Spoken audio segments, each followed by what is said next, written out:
Bonjour à tous et à toutes. Je m'appelle Jaïd, j'ai 29 ans et je vais te raconter mon histoire.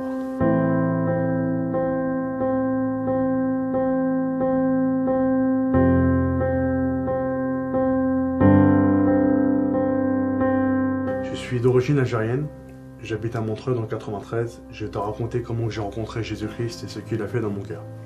Écoute bien, reste bien assis et sois attentif. Dieu risquerait de te parler.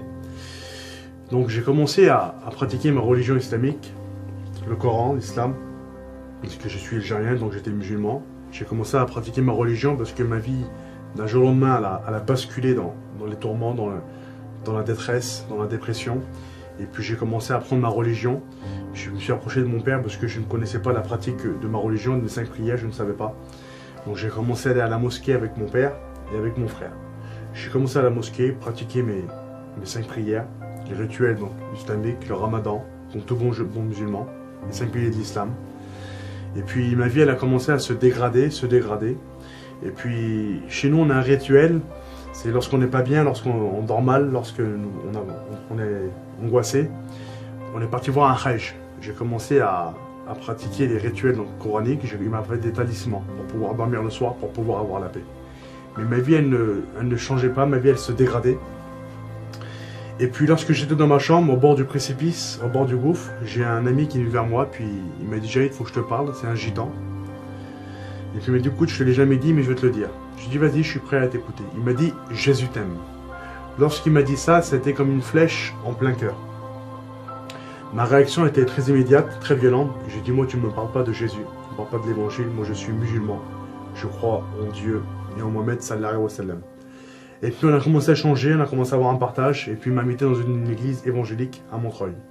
Et puis lorsque je suis rentré dans cette église, j'ai écouté les témoignages, j'ai écouté les chants, j'ai écouté le pasteur prêcher l'évangile.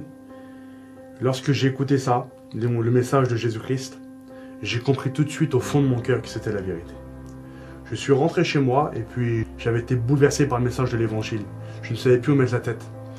Et puis j'ai commencé à aller à la réunion, à la mosquée, à la réunion, à la mosquée. Mais plus j'allais à cette église, à la réunion évangéliste, plus Jésus prenait de la place dans mon cœur. Et puis un jour, je suis rentré chez moi, et puis j'étais bouleversé, et puis j'ai parlé à Dieu. Et puis j'ai dit, Seigneur, je veux que tu me montes un songe qui me définit où je dois aller, Seigneur. Le chemin que je dois prendre, parce que je suis perdu, je ne sais plus, Seigneur, si c'est l'islam, si c'est l'évangile, j'étais complètement perdu. Vous savez, c'est dur lorsqu'on est algérien, lorsqu'on est musulman, lorsqu'on rentre dans une église et qu'on souffre, d'écouter le message de l'évangile, c'est compliqué. Mais le Seigneur connaît toutes choses. Je suis parti dans cette réunion encore à Montreuil. Et puis le pasteur en face, c'est marqué dans la parole de Dieu, dans le livre des psaumes, chapitre 44, verset 22, que Dieu connaît les secrets des cœurs. Le serviteur de Dieu en face a dévoilé toute ma vie, tout mon cœur. Il a fait un appel pour le salut, pour la délivrance, c'était mon cas. Et puis lorsqu'il a prêché, c'était ma position, c'était ma vie. Il a prêché Luc, chapitre 4, verset 18, il va dire, c'est l'évangile de Jésus, il va dire « Je suis venu pour ceux qui ont le cœur brisé. » C'était mon cas. Et puis j'ai levé ma main, j'ai donné mon cœur au Seigneur, et puis je suis rentré à la maison. J'étais bouleversé, j'étais chamboulé. Et puis la réaction de mon père était très violente aussi lorsqu'il a appris que j'étais chrétien. Il m'a frappé, il m'a parlé mal, il m'a humilié, des paroles qu'on ne dit pas à un enfant, il me les a dit. Mais je bénis Dieu, parce que ce qui est impossible à l'homme est possible à Dieu. Aujourd'hui, Dieu a fait des grandes choses dans ma vie. Dieu aujourd'hui a touché le cœur de mon père. Il est converti à l'évangile. J'ai ma mère qui s'est convertie à l'évangile. J'ai ma soeur qui s'est convertie à l'évangile. Il me reste 2 frères. Il y en a un qui sait que l'évangile c'est la vérité dans son cœur, mais il est encore lié. Et puis il faudra dire une chose aujourd'hui. Peu importe la souffrance que tu as, l'état de ton cœur, l'état de ta vie, il faudra dire une chose aujourd'hui. Livre de Daniel, chapitre 2, verset 21. Il est le Dieu qui change les temps et les circonstances. Il faudra dire aujourd'hui que Dieu est capable de toucher ton cœur, peu importe où tu es. Peu importe la situation que tu as, ce que tu vis, par où tu passes, Dieu est capable d'agir. Je voudrais lire un dernier texte de la parole de Dieu qui a touché mon cœur dans l'évangile de Jean, chapitre 6, verset 37. Parole de Christ, qui a touché mon cœur et qui pourra toucher la tienne. Jésus va le déclarer. Il va dire, je ne mettrai pas dehors celui qui vient à moi.